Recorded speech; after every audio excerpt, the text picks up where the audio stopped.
Hello food lovers, welcome to our channel. నేను మీ రాణి Eramsetti. Friends, మనం ఉల్లిపాయతో పకోడీ చేసుకుంటూ ఉంటాం కదా, అలా కాకుండా బంగాళదుంపతో కూడా పకోడీ అనేది చేసుకోవచ్చండి. బంగాళదుంపతో చేసిన కర్రీ కానీ స్నాక్స్ కానీ పిల్లలకి చాలా బాగా నచ్చుతాయి కదా. పిల్లలకి కదండి, పెద్దవారికి కూడా బంగాళదుంప రెసిపీస్ అనేవి బాగా నచ్చుతాయి. ప్రతి ఇంట్లో కూడా బంగాళదుంపతో చేసిన కర్రీ కానీ అలాగే బజ్జీలు కానీ చాలా చాలా ఇష్టపడతారు కదా. అలా కాకుండా ఒకసారి నేను చూపించబోయే ప్రాసెస్తో పకోడీ చేసి పెట్టండి, చాలా చాలా ఇష్టంగా తింటారు. చిన్నపిల్లలే కదండి, పెద్దవారైనా కూడా టీ టైం స్నాక్స్ రెసిపీ లాగా ఈ పకోడీని చేసుకుని తినొచ్చు. ఆ ప్రాసెస్ అంతా చూద్దాం. వీడియోని ఫస్ట్ నుంచి లాస్ట్ వరకు చూడండి. మధ్య మధ్యలో స్కిప్ చేయకుండా చూసారంటే ప్రాసెస్ అంతా అర్థమవుతుంది.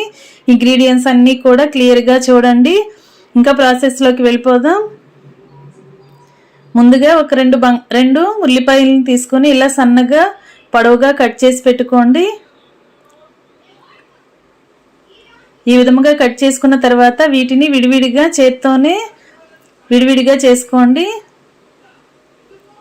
ఇప్పుడు టేస్ట్కి సరిపడా సాల్ట్ వేసుకుని సాల్ట్ అంతా కూడా ఉల్లిపాయకి బాగా పట్టించండి.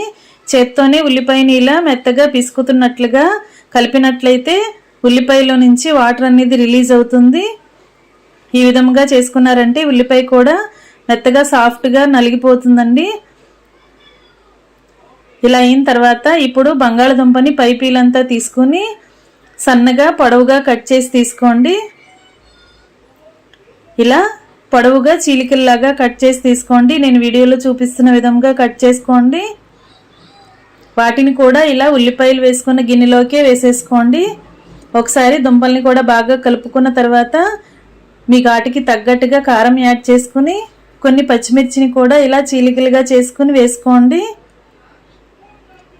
ఇప్పుడు కడిగి పెట్టుకున్న కరివేపాకు రెబ్బలు కొన్ని వేసుకుని కట్ చేసి పెట్టుకున్న కొత్తిమీరను కూడా కొంత వేసుకోండి. ఇవన్నీ కూడా ఆనియన్స్లో కలిసేంత వరకు చేత్తోనే బాగా కలుపుకోండి. ఈ ప్రాసెస్ అంతా కూడా చేత్తోనే కలుపుకోండి, గరిటె పెట్టకుండా. ఇలా మనం చేత్తోనే కలుపుకున్నట్లయితే వేసిన ఇంగ్రీడియంట్స్ అన్నీ ఉల్లిపాయకి ఆలూకి బాగా పడతాయి. ఇలా కలుపుకున్న తర్వాత ఒక 1/2 టీ స్పూన్ వాము వేసుకుని 1/2 టీ స్పూన్ జీలకర్ర వేసుకోండి. ఇప్పుడు శనగపిండి వేసుకోండి, ఒక 1/2 కప్పు వేసుకోండి. చాలకపోతే తర్వాత యాడ్ చేసుకోవచ్చు. ఇప్పుడు ఒక 1/2 కప్పు పొడి బియ్యం పిండి కూడా వేసుకోండి. ఇవి రెండు కూడా ఉల్లిపాయలో కలిసేంత వరకు బాగా కలపండి. వాటర్ అనేవి ఏమీ యాడ్ చేయకుండానే పిండి అంతా కూడా ఇలా ఈజీగా కలిసిపోతుందండి. ఉల్లిపాయలో ఉన్న తేమకి పిండి బాగా కలుస్తుంది. ఈ విధంగా చేత్తో పిండి అంతా కూడా ముద్దలాగా రెడీ చేసి పెట్టుకోండి.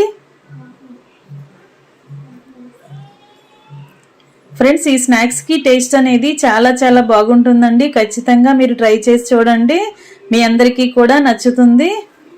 ఇప్పుడు ఒక 1 టీ స్పూన్ అల్లం వెల్లుల్లి పేస్ట్ వేసుకుని 1/2 టీ స్పూన్ ధనియాల పొడి, 1/2 టీ స్పూన్ జీలకర్ర పొడి కూడా వేసుకోండి. 1 టీ స్పూన్ గరం మసాలా కూడా వేసుకొని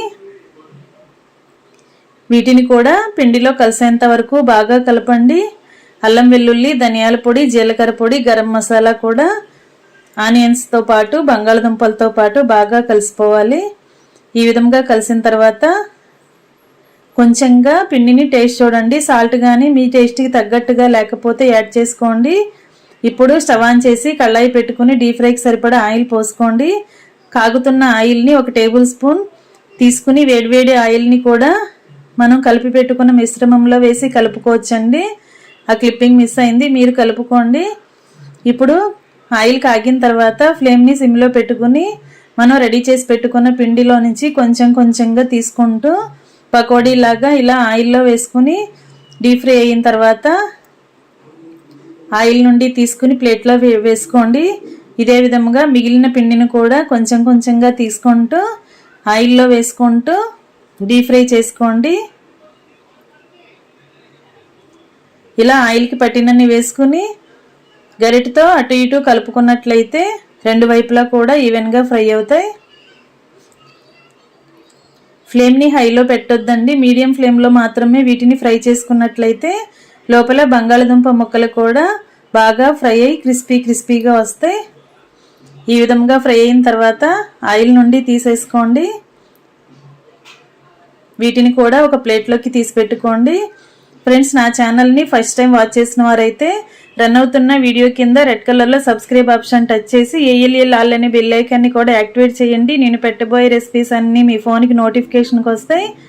ఏ రోజు రెసిపీ ఆ రోజు ఓపెన్ చేసి చూడండి. వాటిలో మీకు నచ్చిన రెసిపీని కుక్ చేసి ఫ్యామిలీకి సర్వ్ చేయండి.